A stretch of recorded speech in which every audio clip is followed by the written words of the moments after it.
तो तमिलनाडु के स्पीकर ने अनाउंस किया है कि तमिलनाडु में जितनी भी डेवलपमेंट हुई है वो मिशनरीज की बदौलत हुई है। Hallelujah brother.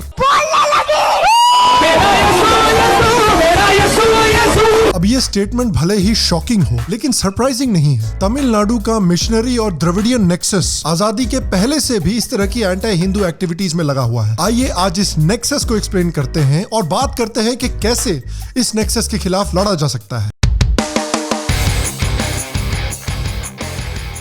हेलो, शाम शर्मा शो के इस एपिसोड में आपका बहुत बहुत स्वागत है। मैं हूं सेकुलरिज्म का सीईओ शाम शर्मा।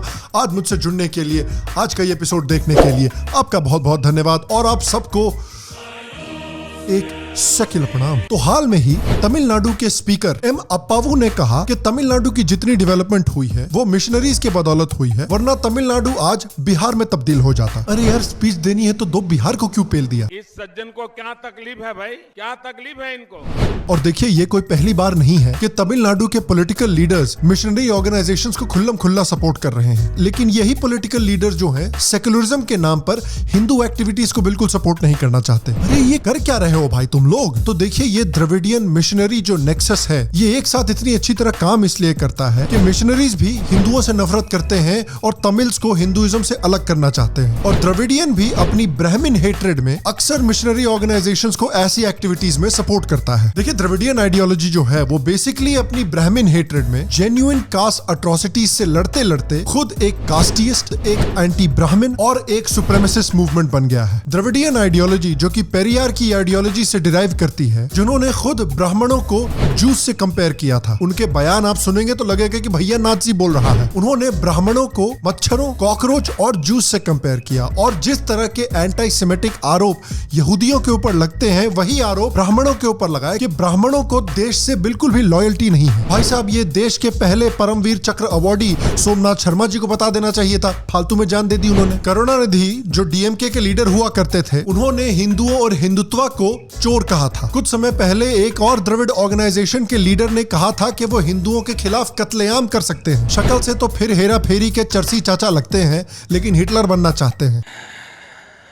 एकदम कड़क माल। इमेजिन कीजिए कि जिस तरह की लैंग्वेज ब्राह्मणों के खिलाफ डीएमके या डीएमके से जुड़े हुए लोग यूज करते हैं, उस तरह की लैंग्वेज अगर कोई हिंदुत्व पार्टी मुसलमानों के खिलाफ यूज कर रही होती तो इंडिया में इतनी हगाई होती कि ये हगने की आवाज एलियंस तक को जाकर सुनाई पड़ जाती। उसके ऊपर से इनके बयानों को देखकर तो लगता है कि इनको ब्राह्मणों से ही नहीं दलितों से भी प्रॉब्लम है। देखिए, द्रविडियन पॉलिटिक्स के साथ प्रॉब्लम यह है कि ये शुरू हुआ था चलिए कास्ट डिस्क्रिमिनेशन से लड़ने के लिए, लेकिन अनफॉर्चुनेटली द्रविडियन आइडियोलॉजी भी बिल्कुल क्रिटिकल रेस थ्योरी से मेल खाती है। क्रिटिकल रेस थ्योरी बेसिकली एक तरह के लोगों को परमानेंट ओप्रेसर की तरह दिखाती है और दूसरे तरह के लोगों को परमानेंट ओप्रेस्ड की तरह दिखाती है। लॉल। और डीएमके के मुताबिक भी ब्राह्मण, चाहे उनकी पॉलिटिकल या इकोनॉमिक सिचुएशन कुछ भी हो, हमेशा ओप्रेसर ही रहेंगे, और नॉन ब्राह्मण, चाहे उनको तमिलनाडु में कितनी भी पॉलिटिकल और कल्चरल पावर हो, हमेशा ओप्रेस्ड ही रहेंगे। और इस तरह की आइडियोलॉजी का फायदा तमिलनाडु में हमेशा मिशनरी ऑर्गेनाइजेशंस उठाते हैं, जो कि ऐसे भी तमिलनाडु के लोगों को कन्वर्ट करके क्रिश्चियन बनाना चाहते हैं। और ये गोल मिशनरी ऑर्गेनाइजेशंस दो तरह से करना चाहते हैं। पहला कि तमिल लोगों को उनके हिंदू कल्चर से अलग किया जाए, या फिर तमिलनाडु में हिंदुइज्म को बेसिकली क्रिश्चियनिटी में अप्रोप्रिएट कर लिया जाए, यानी ये बोला जाए कि हिंदुइज्म के सारे आइडियाज क्रिश्चियनिटी से आते हैं। ये टोटका रॉबर्ट कॉल्डवेल नाम के एक मिशनरी ने शुरू किया था, जिस टोटके से बेसिकली आज के द्रविडियन मूवमेंट का जन्म हुआ है। रॉबर्ट कॉल्डवेल ने कहा था कि द्रविडियंस का दिमाग और द्रविडियंस का कल्चर भारतीय कल्चर से और हिंदू कल्चर से बिल्कुल अलग है। उसने तो यह भी कहना शुरू कर दिया कि जो सबसे इंपॉर्टेंट तमिल लिटरेचर है वेदों से नहीं बल्कि क्रिश्चियनिटी से इंस्पायर हुआ है। और इस द्रविडियन मिशनरी नेक्सस ने एक द्रविडियन क्रिश्चियनिटी नाम के कल्चर को जन्म दिया है। द्रविडियन क्रिश्चियनिटी ये कहता है कि जितने भी तमिल क्लासिकल लिटरेचर है, जैसे कि थिरुकुरल और शैव सिद्धांत,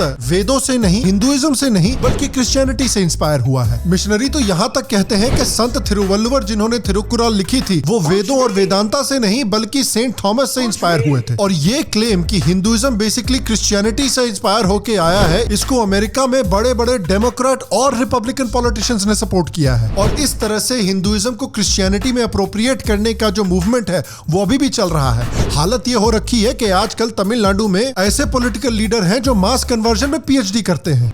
मतलब ये किस लाइन में आ गए आप? तमिलनाडु के क्रिश्चियन लीडर तो ये कहते हैं कि हिंदुओं को 2 लप्पड़ मारना चाहिए और सिखाना चाहिए कि हिंदुइज्म नाम की कोई चीज ही नहीं होती। और जो लोग इस तरह के भद्दे स्टेटमेंट देते हैं उनसे चेन्नई की मेयर आशीर्वाद मांगने जाती है। एक और बड़े द्रविडियन लीडर वाइको ने एक बहुत पुराने शेवाइट भजन को कहा था कि ये भजन किसी भी रिलीजन का नहीं है, जबकि एक कैथोलिक प्रीस्ट ने तो कहा था कि ये भजन बेसिकली जीसस का भजन है। यहाँ तक कि अब तो मिशनरी सिर्फ तमिल लिटरेचर को ही नहीं बल्कि भरतनाट्यम जैसे तमिल आर्ट को भी अप्रोप्रिएट करने की कोशिश कर रहे हैं। भरतनाट्यम नहीं बेटा, बेंजामिन नाट्यम कहो। चाहे वाइको हो, चाहे चीफ मिनिस्टर स्टालिन हो, चाहे जयललिता हो, ये सब हमेशा मिशनरी ऑर्गेनाइजेशंस के काफी करीब रहे हैं और जिस तरह की मिशनरी एक्टिविटीज तमिलनाडु में हो रही है उसको रोकने की कभी कोशिश नहीं की है। यहाँ तक कि चीफ मिनिस्टर स्टालिन तो चर्च ऑफ इंडिया के 75th इनॉग्रेशन पर गए थे और कहा था कि चर्च ऑफ इंडिया तो भारत का खजाना है। इलेक्शन जीतने के बाद चर्च में जाके हालेलुया भी करके आए थे स्टालिन साहब। भैया भारतीय सेक्युलरिज्म का यही तो मजा है। आप अपना नाम रखिए रशिया के सबसे बड़े एथियस्ट कम्युनिस्ट लीडर के ऊपर, लेकिन ऐसा नाम होने के बावजूद चर्च में जाके हालेलुया कीजिए। और ये सारी मिशनरी एक्टिविटीज के बारे में फनी बात ये है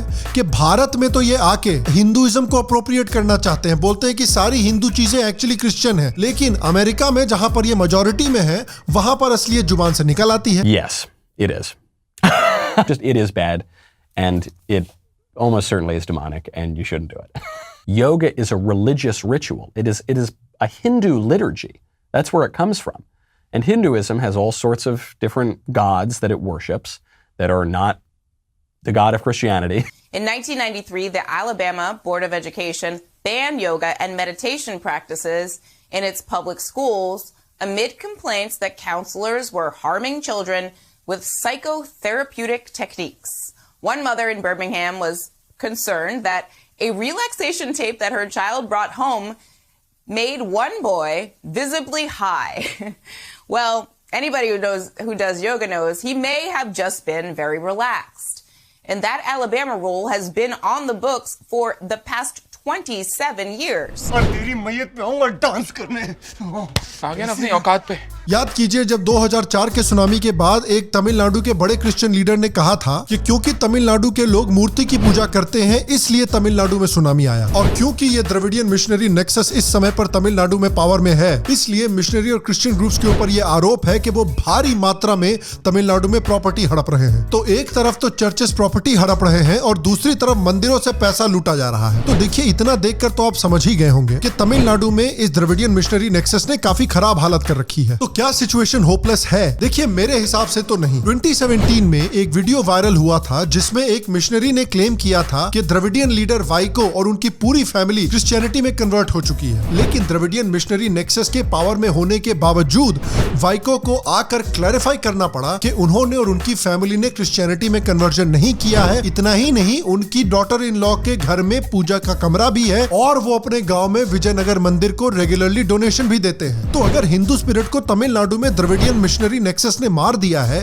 तो वाइको को ऐसा क्यों करना पड़ा? भैया देखिए सच्चाई ये है कि भले ही आपको ये लगता नहीं हो, लेकिन तमिल्स का उनके नेटिव धर्म से बहुत तगड़ा कनेक्शन है। भारत में टेंपल डेंसिटी का ये मैप देखिए और देखिए कि नॉर्थ से कहीं ज्यादा टेंपल डेंसिटी तमिलनाडु में है। देखिए रीजनल लीडर अक्सर कहते हैं कि श्री राम का हमसे कोई कनेक्शन नहीं है, हिंदुत्व मूवमेंट पूरे इंडिया पर श्री राम को थोपना चाहता है, लेकिन तमिलनाडु का एक्चुअली श्री राम से बहुत पुराना कनेक्शन है। श्री राम के ऊपर बेस्ड भक्ति मूवमेंट अलवर संतों ने 1000 सालों से तमिलनाडु में one of the biggest religious traditions बनाया हुआ है। सनातन धर्म की one of the holiest sites Rameswaram भैया है कहां? तमिलनाडु में ही तो है। आप देखिए कि तमिलनाडु में कई जो सबसे कॉमन नाम है वो श्री राम से ही तो जुड़े हुए हैं, जैसे कि रामन, रामेश्वरन, रामस्वामी, रामभद्रन, राम गोपालन, सीतारामन, शिव रामकृष्णन, राम सुब्रमण्यम। अरे भैया तमिलनाडु का श्री राम से इतना स्ट्रॉन्ग कनेक्शन है कि पेरियार का असली नाम रामस्वामी है।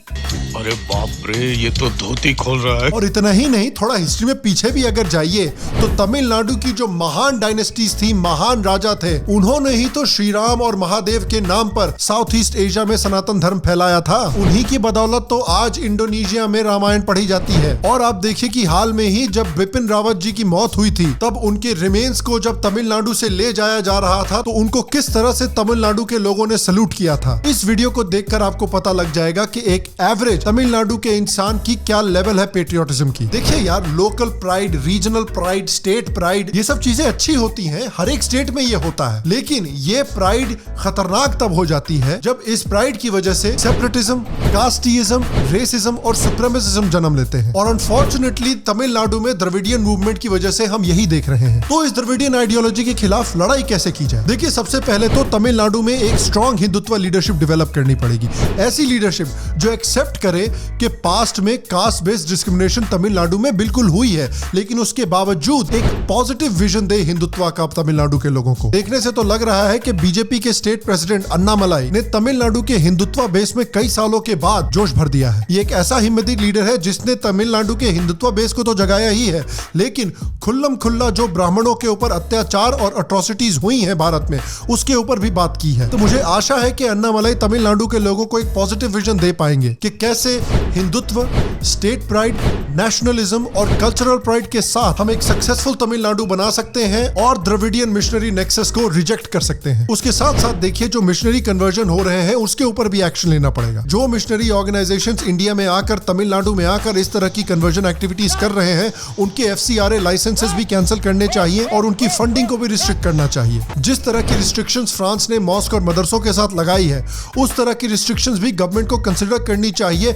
मिशनरी ऑर्गेनाइजेशंस के ऊपर, क्योंकि ये सिर्फ एक रिलीजियस फ्रीडम का मामला नहीं है, ये नेशनल सिक्योरिटी का भी मामला है। मिशनरी ऑर्गेनाइजेशंस नॉर्थ ईस्ट में, तमिलनाडु में सिर्फ लोगों को कन्वर्ट नहीं कर रहे हैं, बल्कि उनमें सेपरेटिज्म और एंटी हिंदू सेंटिमेंट भी पैदा कर रहे हैं और उन स्टेट्स का कल्चरल जेनोसाइड भी कर रहे हैं। और मैं आपसे पूछना चाहता हूं कि तमिलनाडु के इस द्रविडियन मिशनरी नेक्सस को हराने के लिए या कमजोर करने के लिए सोसाइटी, गवर्नमेंट, पॉलिटिकल पार्टीज क्या स्टेप्स ले सकती हैं? नीचे कमेंट सेक्शन में मुझे जरूर बताएं। और देखिए, बीजेपी ने जो द्रौपदी मुर्मू जी को as a presidential candidate select किया है, वो इसी मिशनरी नेक्सस से लड़ने के लिए सिलेक्ट किया है। कैसे, उसके बारे में डिटेल में जानने के लिए यहाँ पर या यहाँ पर वो वीडियो घूम रहा होगा, उस पर क्लिक करके जरूर देखें। अगर आप श्याम शर्मा शो का नया मर्च क्लब और श्याम शर्मा शो का मग क्लब ज्वाइन करना चाहते हैं तो नीचे लिंक पर क्लिक करके श्याम शर्मा शो के पेट्रन जरूर बने। मैं आपसे अगले एपिसोड में मिलूंगा, तब तक स्वस्थ रहें, सुखी रहें, फिर मिलेंगे। और आप सबको एक सेक्युलर प्रणाम।